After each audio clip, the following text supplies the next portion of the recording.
Important day for our program. Getting a chance to have a berth in the CFP, the playoffs here. Just something our guys been working for.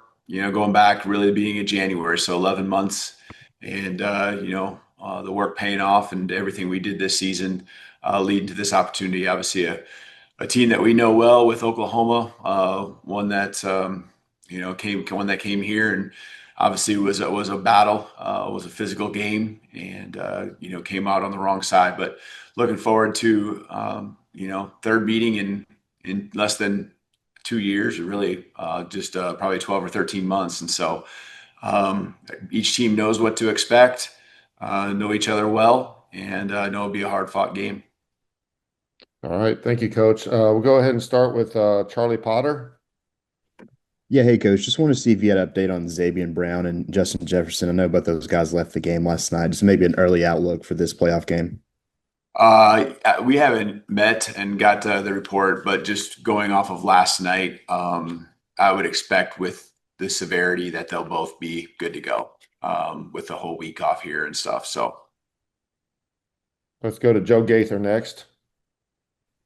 Coach, with the matchup against Oklahoma, the rematch on deck, obviously it's set. What's the biggest thing that you're going to be looking at outside of the turnovers from the last matchup to improve upon?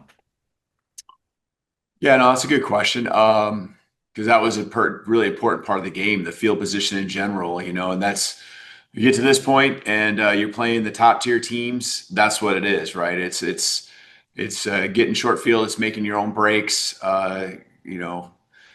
The turnovers, the special teams play. That's when field position can be flipped the quickest. And so I think just consistent execution.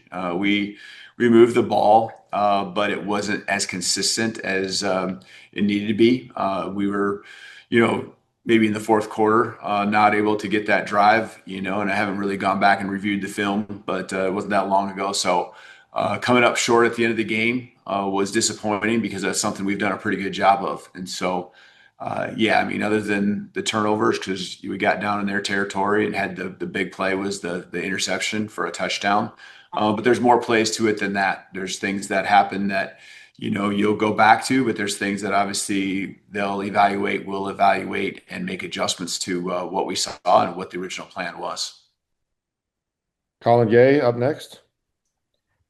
Hey, Kalen.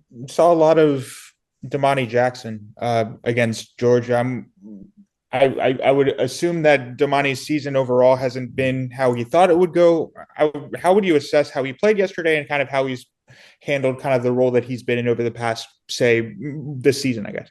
Yeah, as far as like the detailed grading of the film and things like that, haven't got to that. Watched it, since last night. The thing I'll say about Damani is it was a slow start this year, and just coming off of a lot of things that he was taking care of physically, and but I'll give Damani a ton of credit. The second half here, there's a lot of guys that the rotation that we were working with Dijon coming in and playing more snaps. A lot of guys, could have handled a different way, and he just had the right mindset. He just went back to work. I couldn't be more proud of the way he responded, and knowing that he would be heavily involved. He knew that this was a great opportunity, and so I'm sure there's things again that we'll get to that you can do better. I think that would be the case anytime you have for sure a loss, but I thought I'm really proud of the way he has responded this latter part of the season, the second half here, and so he's been in the rotation. He'll continue to stay in it, and I'm proud of him. Okay, next we'll go to Matt Stahl. Hey, Kalen. There's been a few teams that have opted to just take their name out of the bowl pool completely. Had you guys not made the field, was that something you guys had given any thought to? No, we had never had that conversation. No, no. Let's go to Chase Goodbread next. Yeah, Coach, you mentioned last night that you guys were pretty banged up injury wise, and would be good to go in a couple weeks. I'm sure the Georgia game itself dinged you up a little bit more. Just in general, do you think conference championship games present a disadvantage for participants having to play that 13th game late in the year when other teams that are behind you in the conference standings are just clear sailing into the playoff with only having to play the 12 games? Hmm. Yeah, no, I think I could probably answer that question right now, and then next year it'd be a different dynamic, and I might have a different answer for you. I know that we went into that game, we wanted to win it. It's been a traditional thing. What I've told you all week long, or said all week long about the importance of this game to our program, I meant it. You know, obviously, Georgia did a great job, really controlling the tone of the game. Really there with that. Once the block punt started, I felt like we were back and forth there. It was a physical game even right away, and trying to establish that both sides. And then the field position thing kicked in there with a couple of drives back to back with the punt and then the interception too. And so I think getting back to your question, like it's such a valued thing here, especially in the SEC, to win the conference championship and to be in that moment, be in that platform. Obviously, we on the wrong end of it, but that's something that's above me. We'll have to continue to evaluate that, but I think I still want to have that be a part of it. And the question I think mainly is like, how is it going to impact you and us being in the playoff? Hopefully gives people, hope that you can continue to have these conference championships, maybe tweak a few things to make sure you got the right teams in them each and every year, kind of think about other conferences and that it can mean something both in that moment and also, have a positive impact or, what you think it should be going to the playoff. Okay, next we'll go to Katie Wyndham. Yeah, hey Kalen, just kind of what have the last 24-ish hours been like for the team, and kind of what was the reaction to getting in the field, their seating, and did, the guys watch the show together and kind of just how did all of that go down? Yeah, no, I mean, game with it just being last night, they were certainly down, poured a lot into that. That's one of our goals from the beginning of the year.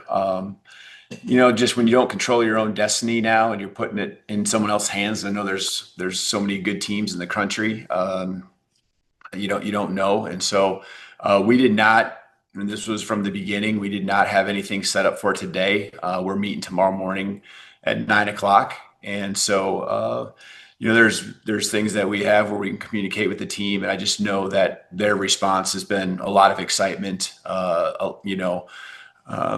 As down as they were last night, I think they're excited and ready for the next opportunity because they know that this is the next goal, the next one in the chronological line, and competing in the playoffs and what that can mean with a potential national championship opportunity. That's where we're at. But I can't wait to see them tomorrow and we can talk about it. But I haven't seen the team since last night. Okay, we'll go to Nick Kelly.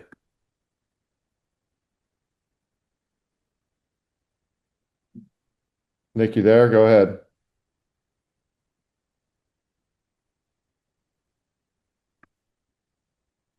Okay, let's just move past Nick. Got to unmute Nick. Okay, it says Mike's not working. Nick, just go ahead and type your question in the chat and I'll ask it for you. Let's go to Josh McDaniel with OU Daily next. Yeah, so OU's Eli Bowen had a big pick six the last game, and then even last year in 24, he had an interception too. And so between him and then also other OU defensive players, how do you think the offensive scheme can be changed a bit to prevent OU from having big defensive plays? Yeah, I think, every game you play, 1 year to the next, and obviously this one's happening in a shorter amount of time. There's always things you're going to tweak and learn from. We moved the ball much better this year in different ways, and we'll take some of those things and build off of them, and then we just again got to understand what really hurt us and how we got to counter that. So. Those turnovers, the interceptions that you're referring to, huge plays. And, that we always talk about we always talk about you create your own breaks and make your own breaks by playing hard and playing smart and playing fast. And that's certainly what Coach Venables has, with his team and as you're referring to, the defense. And so one of the best in the country, and I think it's what you got here is you got two really strong defense. I look across the playoffs and the picture there. I think the defenses certainly that you have each and every week are strong. Looks like across the country in the playoff field. Okay, Coach, I'm going to ask Nick's question for him. You expressed optimism about several guys who've been out returning, and he wanted to ask specifically about LT Overton, Jam Miller, and Josh Cuevas. Do you expect all three to be available for Oklahoma? Yeah, I don't know exactly on that. I know there's Jam, I feel, is probably the farthest along. If I really kind of put that kind of in order, feel really that he's got a really strong chance of being not just available, but ready to go at a level he can compete and do some good things for us. And Josh will be he's on his way. He's kind of just got to keep evaluating with him. I'm holding on to some pretty good hope, but we'll see. He hasn't seen our training staff yet today, but every day here now, the next 4 or 5 days, they all matter. They all matter for all these guys, and then we'll continue to evaluate just where LT's at, and add Kelby Collins to the mix there too with some of their illnesses and stuff like that they're going through. So. I'm optimistic on a lot of these guys. I think the other part is just so many guys that in the last 2 to 3 weeks have even go back to the Oklahoma game. A number of our guys got dinged up and, just grinding through it. Some of the guys, I don't think if it was someone else, they probably wouldn't have played, but our guys wanted to get out there last night and go compete, do everything they could to help the team out. Okay, let's go to, we have a follow-up from Charlie Potter. Go ahead, Charlie. Yeah, Coach, just when you look at the offense, maybe how concerning is it that the run game hasn't been able to get going with the -3 yards against Georgia? Obviously, Georgia has a good defense, but going into a matchup with another stout defense, how concerning is maybe the offensive trends here of late? Mm-hmm. Yeah, and I think a lot of that is getting some guys healthy, not just running backs, but offensive line. And I think that the next, Cam Dewberry will be back. We lost Gino last night, but he'll be back just based on that evaluation there. And I think, Parker, where he'll be, he improved quite a bit from the Auburn game. And with this time, I mean, I would expect him pretty much at 100% going into the Oklahoma game. So that's a big deal. It's a big deal there. And so I think those things you build off of. The game, gets away from you last night and the second half, I know it wasn't like we were moving it there in the first half either, that the way you want, but it really gets away from you. And then, something that we didn't have established in the first half just becomes something you really can't get going at all in the second. Okay, next we'll go to Emily Grace McWhorter. Go ahead. Hey, Coach, we talked a lot about going into the Georgia game, how it's just a lot different preparing for a team that you saw in week 4 because you're just going to have different improvements, different regressions. You guys just saw OU less than a month ago. Are there any benefits that come along with that as you guys prepare? And if so, what are those benefits? Mm-hmm. Yeah, I think you have a much better idea of, and you watch the film, we all get that. So even with the Georgia rematch, that was something you can kind of see the growth of their team. What our team has had as far as growth.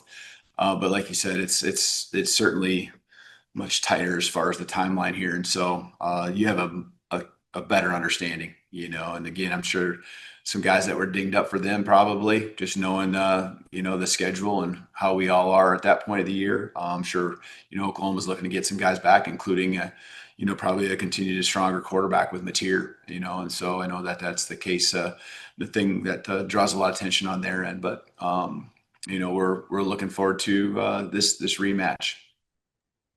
Okay, we got another follow-up, this time from Colin Gay. Hey, Kalen. I know you were asked about Ty specifically last night, but what was your post game, your conversation like with him post game, in terms of, I guess, continuing to encourage him as he struggles and kind of, as you guys prepare for this next step? What have you seen from his demeanor? What have you seen from his, I guess, outlook on how he's played as of late? Mm-hmm. Yeah, not a lot of time to. I don't see him. They go to the plane as soon as they got done with with the press conference, I go do some radio and other things like that. And literally they're waiting for me on the plane. When I get there, we land. And so it's just a matter of just, real quick, keep your head up and we got this. A couple small things can lead to big things, and we don't need to make it bigger than it is.